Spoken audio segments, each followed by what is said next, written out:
Nyo yung boom nito ni Damsa na kinatuwa nyo ngang lahat. Kaya naman itong si Damsa kumpiyansang agad-angat, pero ba't sa isip nyo hindi man lamang bumakat na gaya-gaya lang din yon sa boom tarat-tarat.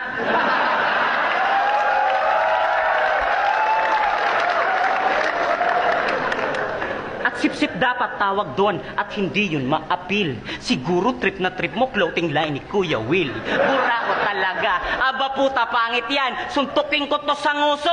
Oh, bigyan na ng jacket yan.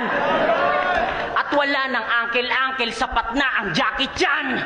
O ano, Damsa? Suntukan na lang. Huwag na nating ipabukas. Basta ba sa corner mo walang maghagis ng pamunas? Anak ka ng tinapa, wala kang chance dyan balasubas. Kasi putang ina ka, yung fighting stance mo pang marohas.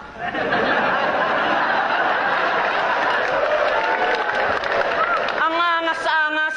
Kala mo talaga magpapaulan. Idol niya daw si Manny. Ang idol mo si Ultraman.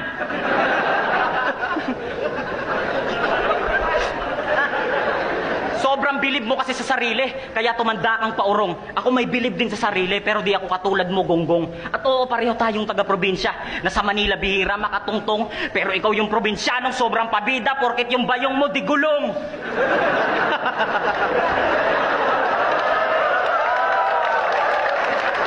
Kasi di ba niyabangan mo ko nung ahon? Tangina, naalala ko na naman. Usapang boxing daw kami, galawan pa yung kwento niyan. Sobrang wak nung footwork mo. Ngunit sagot ko ayos yan. Niyabang pa picture nung coach niya, pagtingin ko si Righteous One. At sobrang payat mo nun, Repa. Parang ang gusgusing may plema. Mukhang skeletal system, pagkat nakain ka ng sistema.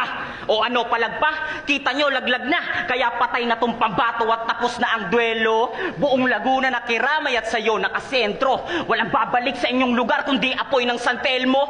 Ngayon nasaksihan yung sumalangit tong manok ng San Pedro. Woo! Ang lupit!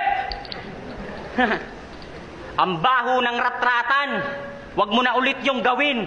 Dahil ang ratrat ay tartar kahit pabalik ta rin.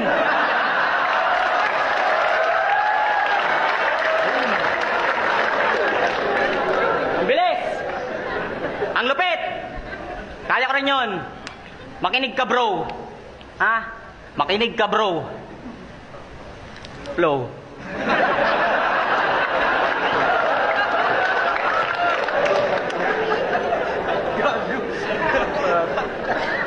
Nagpatangay sa kababawan, ngayon malunod ka sa lalim. Pagkat di siksik itong kalaban kasi ubod to ng hangin. Kaya higa na ng tuluyan, wag nang sumubok na pala rin kasi mapaflip tapos suntukan ay may tulog ka sa akin. Ngunit sa wakas, buksingero na si Damsa. Aba puta, pil na pil. Malaman lamang ko ang training partner mo si Sibil.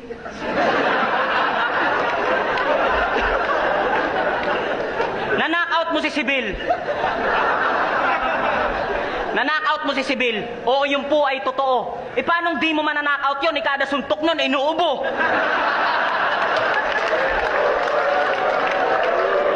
Di ba kumpare mo yung buo, si Sibil, na palagi mong kasama nun mag-practice? Si Sibil, na tagalagay apply pa ng Katialis? Si Sibil, na kasama mong nangarap nun sa batis? Si Sibil, na takbuhan at hiraman mo ng mouthpiece? Lumaki na kasi ulo nito sa boxing nung nagka-16 wins tong gagong to.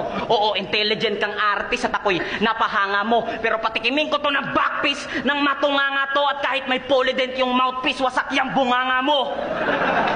Oo, wasak ang pundasyon. Pagkatapos mong dumayo ng maaga kong matapos tong nanggaling pang malayo. Pero ganon pa man, kahit ganyan makaraos ka sa aking payo na ang gamitin mo na mouthpiece ay sapatos ng kabayo. Kasi lagi mong niyayabang na boksingero ka, di ba? Pero di na ako nagtaka. Kasi naman sa kayabangan ay massive tong tanga. Tatambay na nga lang yan sa kanto, puta yung punching bag dala. Ultimo paghugas mo ng puwet, naka-boxing gloves ka pa. Total naka-boxing gloves ka na. Hala, sige. Suntok sa dam, labas mo na pagkasundalo. Ika'y dakilang pananggalang na sa panalo apurado. Puro sangga ka lang naman, diskarte ng kabado. Oo, puro guard lang ang alam, kaya sa akin mangangapato. At Sukatan na nga ba ng galing? Ngayon sa akin ay wala to. Kaya pagtuunan na ng pansin kasi maaaring delikado. Mapabattle rap man o maging, sa boxing sigurado, ako'y kakatakutan mo sa ring na parang si Sadako.